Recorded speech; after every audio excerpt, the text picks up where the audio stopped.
তো হ্যালো ভাইরা, সবার কি অবস্থা? তো কালকে তোমাদের পরীক্ষা। সত্যি কথা বলতে কালকে ভাইয়াও আসছিল, কিন্তু দেখলে যে সারা রাত বসে তোমাদের বায়োলজি চিট নোটটা বানাই দিয়েছিলাম। আসলে তোমরা যদি বলো যে ভাই এটা হয় নাই বা এটা দেন, আমি আসলে এটা না দিয়ে থাকা আমার নিজেরই মাইন্ডের মধ্যে জানি কেমন লাগে। তো লাস্ট 5টা থেকে 6 দিন, এক সপ্তাহ বলো, তোমরা যতটা কষ্ট করছো ভাইয়া ভাই দিক থেকে সেম পরিমাণ এফোর্ট লাগাইছি। তোমরা যেমন ঘুমাও নাই, ভাইয়াও সেরকম ঘুমায়নি। তোমরাও যেরকম লম্বা ক্লাস নিছো, ভাইয়াও সেরকম লম্বা ক্লাস নিছি। লাস্টে তোমাদের চিট নোট দিয়ে দিয়েছিলাম, এটা আমি আবার কমেন্টে পিন করে দেবো না, একটু দেখো নিও।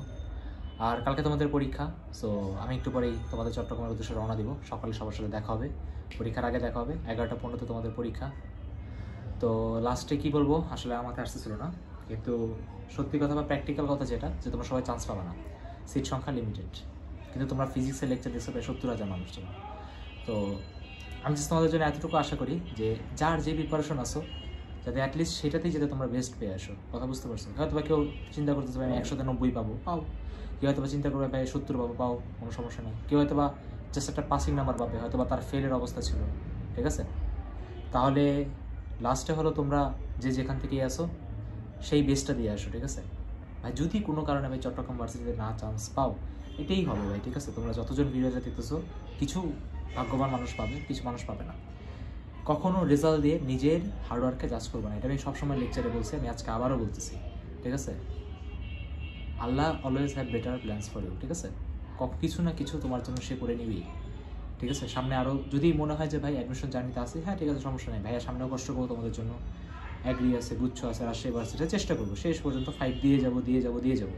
একটা ওয়ারিয়ারের লক্ষণ কি, যে সেই কখনোই ব্যাটেল ফিল্ডের মাঝখানে পিঠ দেখায় ভাইগা যায় না, ঠিক আছে? এনশিয়েন্ট যুগে তো এটাই হতো, তাই না?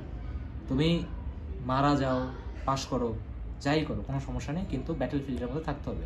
এটা আর কি ফলো করতে হয়, তাই না? এটা ক্রিকেট ম্যাচের মতো, একটা বল আসলো, হয় না যে ছোটোবেলায় ডাক খাইতাম আমরা ম্যাচে, এখন তুমি কি ওই ডাক খাওয়া দেখে কি তুমি মন খারাপ করে বসে থাকতাম? পরের দিন তো আবার খেলতে যেতে, তাই না? খেলতে কিন্তু তুমি যাইতা, খেলা কিন্তু কোনোদিন মিস দিতা না। তো সেমভাবে ভাই, একটা পরীক্ষা যদি খারাপ হয় তার মানে এটা না যে আমি জীবনের সব কিছু এখানেই স্টপ করে দিলাম। আবারও ভাই খেলতে নামতে হবে, আবারও ভাই জীবনকে নিয়ে আগাইতে হবে, এটাই আর কি জীবনের কঠোর বাস্তবতা। তো আমি জাস্ট এতটুকুই বলবো, তোমরা কালকে সবাই চান্স পাও কি না পাও এটা পসিবলও না, আমি এটা বলবো না। আমি জাস্ট এতটুকু বলবো, তোমরা এতদিন যে কষ্টটা করছো যাতে তার ম্যাক্সিমামটা তোমরা দিয়ে আসতে পারো। আমার সকল বেস্ট রিসার্চ তোমাদের সাথে আছে।